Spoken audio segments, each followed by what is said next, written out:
Welcome to the Real Estate Espresso Podcast, your morning shot of what's new in the world of real estate investing. I'm your host, Victor Menashe. On today's show, we're talking about what is impacting labor markets and how that can affect real estate. In the food and beverage industry, we're talking about massive shortage of workers. The question is, where do they all go? We saw the most recent statistics for the past month, and it's a trend that's been underway for quite a while. In November, the U.S. Enterprise Employment Report showed that 263,000 new jobs were created and that the unemployment rate remains low at 3.7%. A large percentage of jobs were hired in the travel, leisure, food and beverage, and hospitality industry. So what does that mean? It means hotel staff, restaurant staff, some retail staff, flight attendants, they've all been hired in record numbers. And while we've seen major job losses in the tech sector, with 10,000 people let go at Google, 11,000 at Facebook, Twitter, of course, was cut in half, and major layoffs at Amazon. In the past week, some of the more notable announcements have been layoffs of 400 at Reverse Mortgage Funding, 1,500 people let go at H&M, Doordash let go 1,250, Global Foundries 800, Wireless Advocates let go 1,800 of their associates who work inside Costco Wholesale, Stanley let go 1,600, Blue Apron Holdings let go 10% of its corporate workforce. Intel Corporation let go 300, 100 of those at their corporate headquarters and 200 in Santa Clara. And Hewlett Packard is expected to lay off somewhere between 4,000 to 6,000. I've only listed a handful of more notable layoff announcements in the past week. And there's certainly many, many more. But frankly, having me list layoff announcements for 5 minutes, that's going to get a little boring. I think you get the point. So, are these people showing up as unemployed? Well, no, they're not. Almost all will have received a severance package, and they won't appear on the unemployment rolls for months. Many of the job losses are higher-paying corporate jobs. Some of those job losses are in retail with H&M and Wireless Advocate, but most are high-paying corporate or technology jobs.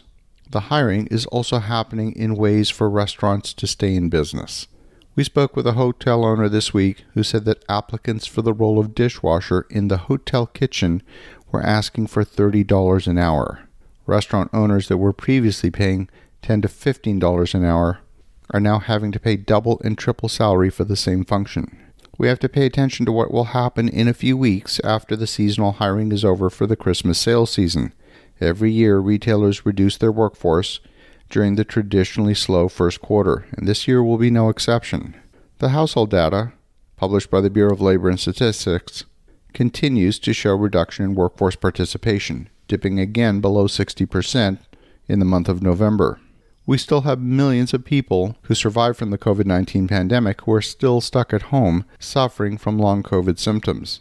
These people have not been able to work in a year or more, and they've not been able to return to the workforce.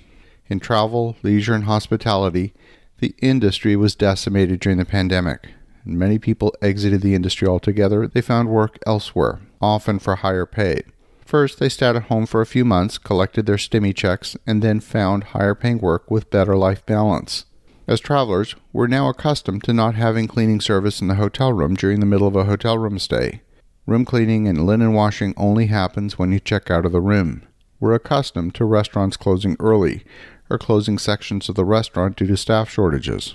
Have you noticed that many restaurant kitchens are now taking their last orders before or at 9 p.m.? Why is that?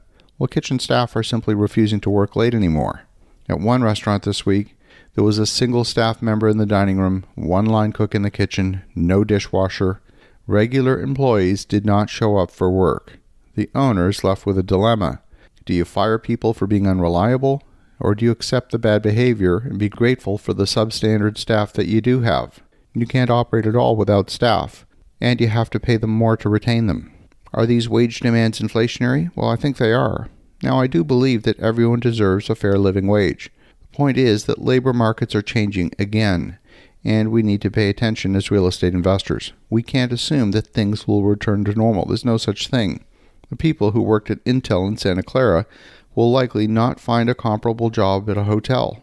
The economy is going to result in further structural dislocation.